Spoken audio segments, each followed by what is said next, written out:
Alright, section 8.3. I'm going to go through this pretty quick. 8.2, we said, hey, here's a parallelogram. Why don't you, and then here's some characteristics about it. This section, we say, hey, here's a quadrilateral. Here's a four-sided object. Tell me if it's a parallelogram. Figure out if it's a parallelogram or not. So I'm going to go through these theorems pretty quick because they're kind of the opposite. They're the converse of the 8.2 theorems. So here we go. I want to go through them fairly quick. It says, if both pairs of opposite sides of a quadrilateral are congruent, then the quadrilateral is a parallelogram. So it says this, if BC is congruent to AD, AD, and we should probably label the sides here, right? A, B, C, D. If that's true, and AB is equal to CD, then ABCD is a parallelogram. Let's see, that's parallelogram.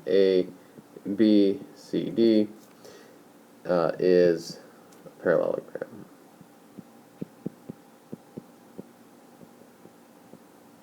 Is a parallelogram. Theorem 8.8. All this one says is that if I have both pairs of opposite angles congruent, then the quadrilateral is a parallelogram. So, once again, if I have A, B, C, D, and opposite angles are congruent, then I know I have a parallelogram. So, real quick, if measure of angle A equals measure of angle C, measure of angle D equals measure of angle B, then ABCD is a parallelogram.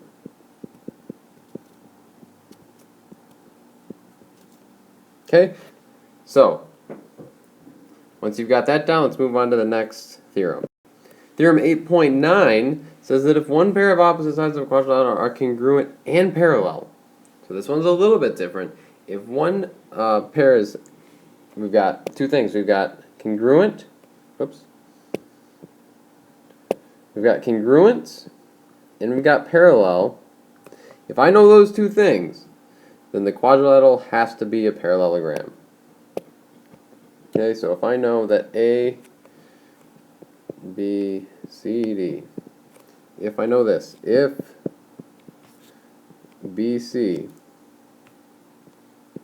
equals AD, then I also have BC parallel to AD. Right, these are parallel symbols. If I know that, then, you guessed it, that was the cat, BCD, ABCD, that's not an E, that's a C, is a parallelogram.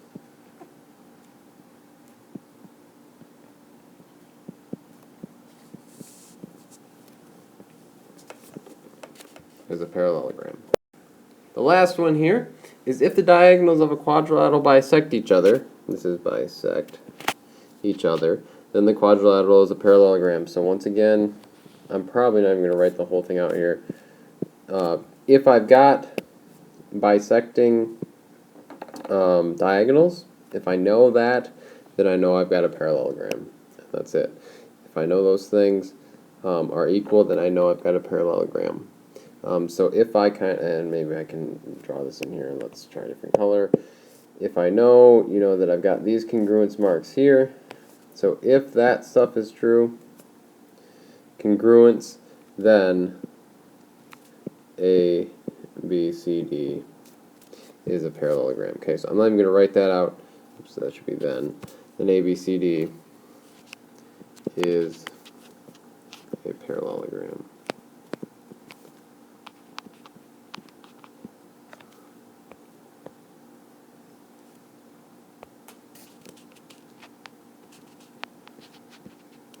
And ABCD is a parallelogram. Okay, so if congruence of the bisectors, if the diagonals bisect, I've got a parallelogram.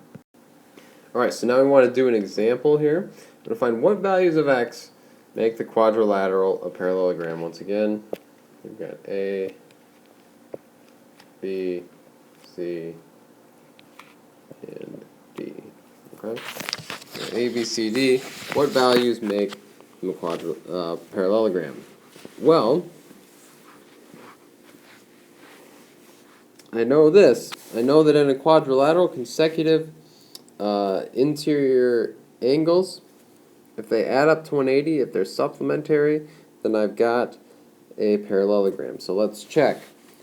Once again, I'm looking at consecutive angles. 4x and 38 are consecutive. They're supplementary, which means they add up to 180.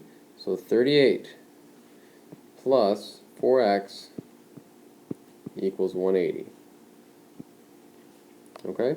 So let's solve this for x. I'm going to minus 38, and it's just a two-step equation, right? So when I do that, I get down to 4x equals 142. Divided by 4, get down to x equals 35.5. Okay, and that's it for that one. Let's move over to this other example here. And in this one, once again, we're going to use the same idea, and we're going to find x that makes this parallelogram a quadrilateral. Oh, I'm sorry, quadrilateral a parallelogram. Okay, I know that consecutive angles add up to 180, so I'm going to find x in this. In fact, this would be a good problem for you to do on your own. So try this one on your own. I know that 2x and 3x plus 5 are supplementary. So using that information, why don't you find x on your own? Okay, in these last examples, once again, I want to show that ABCD is a parallelogram. Okay, so we'll do this first example. A, B, C, and D. I want to show that that's a parallelogram. Okay. Well, I know that if it's a parallelogram, then the diagonals bisect each other. Okay, so the diagonals bisect each other. That means that not only are this diagonal right here, AC, not only does that get bisected, but also these diagonals right here are bisected. Okay, so so for this one, I should get 5x minus 8 is equal to 3x. Alright, and I want to solve this thing for x. I'm going to subtract 5x from over here, subtract 5x from over here, and I get negative 2x equals negative 8. Oops. Sorry about that.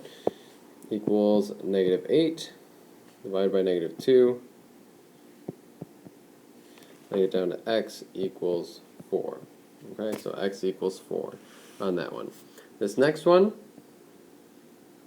you should pause and try for yourself, and I'm going to give you the answer to this one, but I want you to try it, and you're going to have to show your work to get credit for your notes on this one. So, so pause it now. Good, hopefully you paused it and tried that example, and now I'm going to give you the answer. You should have gotten down to x equals 0.4. So hopefully you tried it and you got down to x equals 0.4. Remember, for credit on your notes, you need to show that work. Show the work. Exclamation point. Okay? And that's it for section 8.3. Now, we're going to do some more examples probably in class, but that's basically, it's very, very similar to 8.2. So good luck on your homework, and we'll see you in class tomorrow.